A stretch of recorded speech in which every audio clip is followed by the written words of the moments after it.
Hello guys! Welcome back po ulit dito sa ating YouTube channel, Don Hope Said It. For today's video guys, ito nga po yung follow-up video natin regarding kung paano nga ba tayo kikita o paano mag-i-start, magsisimula dito sa pinakabagong kitaan kay Facebook. So kung kayo po ay merong content monetization, pwede tayong kumita sa non-video format and video format. Well, ito pong affiliate partnership program is pwede naman tayong kumita via commission. So ito yung share ko sa inyo guys is real experience based on my result or my number sa loob po ng almost 2 months no, na pag-start natin dito. So balikan ko lang guys yung ating naging experience sa Facebook nung June. Tayo ay na-disable nung June 24 tapos na-recover natin. June 20 tayo na, tama ba? June 20 tayo na disabled and then July 24 tayo bumalik sa Facebook. So ilang buwan tayong natenga, wala tayong Facebook upload. Suspended yung account natin. So, ang ginawa ko guys is nag-check tayo ng iba pang ways para kumita. And pwede, TikTok affiliate and may resulta din yon. And nung bumalik, nung July 24 yung ating account dito kay Facebook, pagka-open ko guys, nagkaroon kagad tayo ng invitation dito. Ayan, sa affiliate partnership program. So, under po yan ng content monetization. Pero yung kita is sa Shopee natin makikita. Okay, yung earnings, yung revenue or yung commission. So wala siyang resibo from Facebook, hindi siya nakalink doon yung payout natin nasa Shopee. Okay? So eto, pakita ko lang sa inyo yung sample ng invitation sa affiliate partnership. Ayan, punta tayo sa professional dashboard. Eto, pakita ko lang sa inyo. Ayan, sa professional dashboard tayo. Then sa may ibaba po niyan, makikita nyo guys dito yung affiliate partnership. Dapat po meron kayong affiliate account sa Shopee para po ililink nyo dito kay Facebook. So ayan po, yung sa atin ay nakalink na. Affiliate programs, sign up for an affiliate program to share products with your audience and earn commission on their purchase.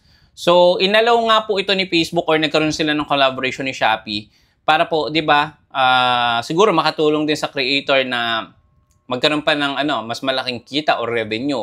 Alam naman natin, mababa na yung kita sa video format and non-video format. So, ito pa yung isang way na binibigay sa atin ni Facebook or ni Meta para itry din natin. Di ba? Ako nga, itong papakita ko sa inyo ay mismong data or resulta natin.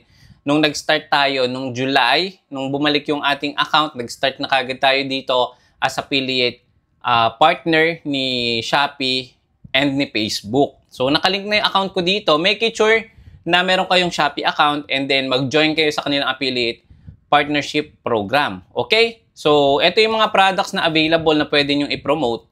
Ayan. Okay? So, gagawa lang kayo dito ng, ng video or short video, long form video. Depende sa inyo guys. Pero ako guys, marami na akong na-post. Pupunta lang ako dito. Pakita ko lang sa inyo sa ating profile. Ito yung ating profile, Jose Opo Mulieda Jr. Punta tayo sa video. Ito guys yung mga pinost natin. Ayan, puro products na to. No? Hindi na po ako more on tutorial dito kay Facebook. Pasensya na kung naghahanap kayo ng mga guide or tutorial sa Facebook. Hindi na po ako more on tutorial sa Facebook. More on affiliate na po ako. Or more on product promotion yung ginagawa ko. And kung mga tutorial may hanapin nyo, dito na lang po talaga sa YouTube. So, ito yung mga pinopromote natin. Mostly mga product yan from Shopee. And then, kung tatanungin nyo ako, binibili ko ba? Yes, binibili ko yung ibang produkto. Mura lang naman yan. At magagamit ko din naman siya sa pagko-content. Okay? So, ito yung pinaka-latest natin, Christmas tree. Alam nyo naman, malapit na yung Christmas. So, related dapat yung mga produkto na i-offer nyo dito sa inyong Facebook page or profile. So, ayan yung mga example. So, check nyo na lang yung aking profile, Jose Opo Mulieda Jr. Para magkaroon kayo ng idea paano ako nagpo-post dyan. Ayan, ito yung sample. Ayan. At the same time, pwede kayo sumagot ng Bluetooth call. Pwede rin kayo mag-voice assistant. Pwede rin kayo makinig ng music. Okay? So, pakita ko lang sa inyo yung resulta nung ating pag-strive, di ba? Or pag-dedicate ng ilang buwan dito sa Facebook as a Shopee affiliate. So, nung August 8 to August 29, ito yung nag-reflect na sa atin. Overall earnings natin yan. Pero kung makikita nyo guys dito, social media natin, nag-earn tayo ng 29,772.85 pesos. Then, yung ating Shopee video is 230 pesos. So, mas mataas po talaga yung nakuha natin na commission nung nagpo-post po tayo sa Facebook at lahat po na magkiklik doon ng ads ay madadirect po dito sa Shopee. At kung sila ay bibili, magkakaroon po tayo ng commission between 5% to 15 to 20 to 30%. Depende sa seller kung magkano ilalagay nila na commission doon sa produkto na pwede nating kitain. Okay, eto yung income breakdown natin. Ito, ayan, 29,000, actually 30,000 yung overall. Ayan. Okay, so yan. Medyo nakaka-overwhelm, lalong-lalo na kung wala pa kayong idea pa paano ba mag-affiliate, no, sa TikTok, sa TikTok, sa Shopee, sa Lazada, at marami pang iba. Actually, may Ecomobi pa nga, pero hindi ko pa na-share talaga yung totaling way doon, paano kumita. Pero ito yung mga basic, yung Shopee, Affiliate, and TikTok. Yan yung mismong prominent na pinopromote ng mga creators or ng mga seller o affiliate. So, eto, pumasok na yung ating na-generate na commission nung between July 14 to July 20. Na-paid na po ito, 20,000. Ayan, papakita ko sa inyo. Ayan, pumasok to guys nung August 18, 2025, 1:30 PM. Etong ating na-receive ay galing sa Shopee Philippines, incorporated by Peso Net. Ayan, baka sabihin nyo guys, ano to? ChatGPT, ayan, i-zoom in, zoom out ko, ayan, para may idea kayo, okay? So, text message yan from Shopee Philippines or galing sa AUB. AUB po kasi yung nilink ko na bangko, okay? So, punta na tayo dito. Are you ready to learn how Facebook new affiliate partnership with Shopee can be your next big income stream? So, ready na ba tayo? So, paano nga bang gagawin natin? So, ito yung 3 tips paano tayo mag-i-start and paano tayo mai-invite. In this video, I will share real experience on how I earned 30,003 pesos in just 2 months as a beginner in Facebook affiliate marketing. Again nga po, nung tayo ay nasuspend noong June 20 at bumalik yung account natin ng July 24, agad-agad guys, pag open ko, meron na kagad yung invitation sa affiliate partnership. Hindi ko alam kung bakit ako na-invite, pero for sure siguro dahil inactive ako ng 1 buwan, kaya siguro, ayun, pagbukas ko meron na. Pero base po sa mga tips or article or data na nakuha natin, ito po yung mga paraan paano tayo mai-invite. Okay? 3 tips to start as a Facebook affiliate dito sa Shopee partner. Number 1, build a strong creator profile. So, dapat meron tayong profile or page wherein doon tayo magpo-post ng consistent videos, pwede rin pictures, or pwede rin po na stories. Actually, sa picture, pwede din kayo doon mag-link ng Shopee products gamit yung photo and video format. Okay? And content helps you to get noticed. So, dapat po talaga magkaroon kayo ng engagement doon.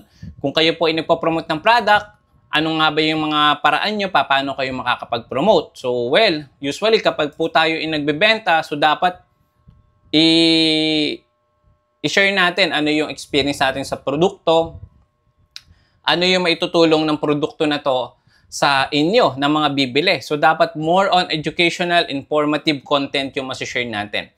Or real experience doon sa produkto or reviews, di ba? Number 2, engage with your audience. So, totally dapat po talaga magkaroon tayo ng admin kung kaya po, or kung hindi naman, kung kaya nyo naman personal, mag-reply, mag-create ng relatable contents and drive clicks doon sa link or sa produkto na nilink nyo nung kayo ay nag-invited na. Again guys, pwede kayong mag-promote ng mga produkto, mag-share ng link ng Shopee as long na kayo ay invited na bilang affiliate. Kung hindi pa, wag muna kayo mag-share ng mga products, lalo-lalo na kung monetize kayo, baka magkaroon kayo ng violation.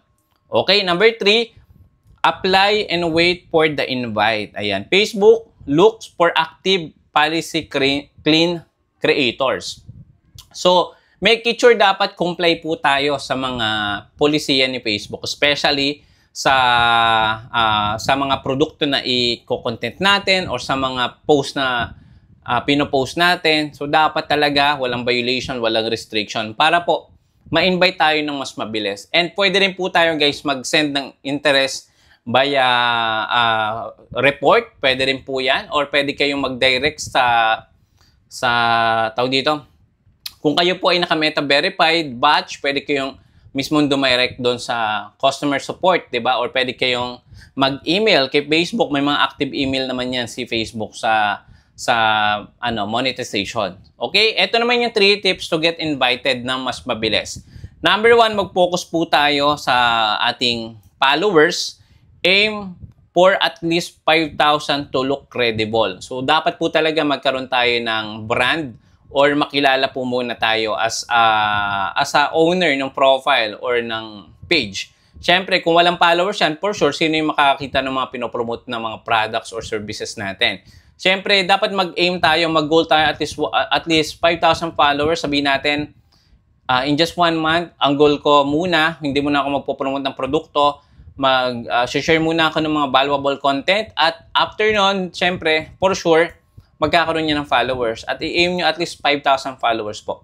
Okay? So, number 3, boost your content reach. Ito, use trending topics, reels, and short form videos. So, dapat po talaga pag-isipan natin yung mga topic na i-upload natin. Make sure before natin i-upload, i-check niyo muna. Baka may violation or may restriction. Or ano nga ba yung magiging cost nito? 'Di ba? Pag in-upload na natin, pwede bang maging way para po, 'di ba, ma-discover yung page nyo. So depende. Actually, depende sa topic or sa niche na ina-upload nyo ng mga content, 'di ba?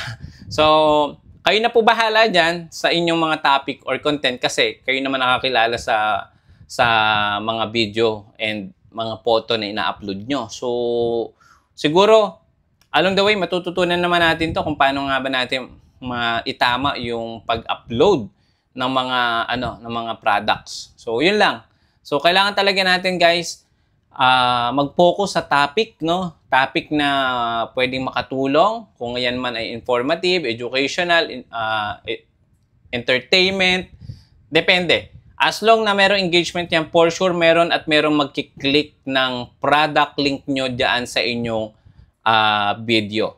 Okay? Stay violation free. So, ito pa rin yung ating tip number 3 sa dalawa na ito. So, clean record equal higher chance of approval. So, totoo naman po yun. Kung tayo ay comply or compliance tayo kay Facebook, for sure magkakaroon pa rin po nito. At marami na din po ako nakita kanina ng mga na-invite na sa affiliate partnership program. So, baka sa susunod, ikaw naman. Kaya, ano pang hinihintay mo? Mag-upload ka na, mag-start ka na, mag-aral, ano nga ba yung mga produkto na pwede mong i-promote ngayon. Lalong-lalo na magbe-bare months na, di ba? So, good luck sa ating lahat, no? And ito yung malaking lesson na matututunan natin. Affiliate marketing on Facebook is not just about selling. It's about building trust, giving value, and being consistent. The earlier you start, the sooner you'll get the Facebook partnership or affiliate partnership program invitation and begin earning passive income. So, totoo nga po guys, passive po yan, for sure. Kasi nga po, ako kahit yung product na pre-promote ko sa Facebook, nagugulat ako may mga ibang produkto na binili at may commission pa rin ako. So, ang natutunan ko lang guys dito, kahit po na-click nila yung link na yan at hindi sila bumili on that day, pwede pa magkaroon kayo ng commission kung bibili sila sa mga susunod na araw. Alam ko, ang tawag dun is cookie period. So, hindi ko palang alam kung gaano katagal yung cookie period na yan para tayo ay magkaroon pa rin ng commission kung hindi sila bibili ng mismong produkto doon sa araw na yon or sa mga susunod na araw. So, yun. So, pakita ko lang sa inyo kung bakit ko nasabi na ang ganda talaga ng affiliate partnership program. Kasi nga, ito yung ating mga products, no? Na mga binili ng mga, ito, ayan, katulad nito. Ayan. So, hindi ko naman to pre-promote itong one piece stainless steel. Ayan. So, meron tayong commission na 22.7 pesos. So, hindi ko naman to pinopromote pero meron pa rin akong commission dahil may bumili gamit yung link or yung produkto na nilink natin sa video natin. Okay? So, sana nagigets nyo. Pero kung gusto nyo pa guys ng separate video or in-depth tutorial, mag-comment po kayo dyan sa comment section ng part 2 para i-share ko naman paano nga ba tayo kumita or magkaroon pa ng mas malawak na idea regarding dito sa Affiliate Partnership Program dito sa Facebook year 2025 at sana sa mga susunod na taon ay tumagal pa ito para, di ba, ma-experience din natin yung opportunity dito sa bagong program na to. Hindi lang tayo sa video kikita, hindi lang tayo sa stars, pwede rin tayong kumita via commission. So maraming salamat at kung meron natutunan, please consider subscribing, click the bell icon, and pa-share and pa-like po yung video natin. At wag mong kalimutan mag-comment ng part 2 para gagawa natin ng video sa susunod na araw. Maraming salamat. See you again sa next video. Bye-bye.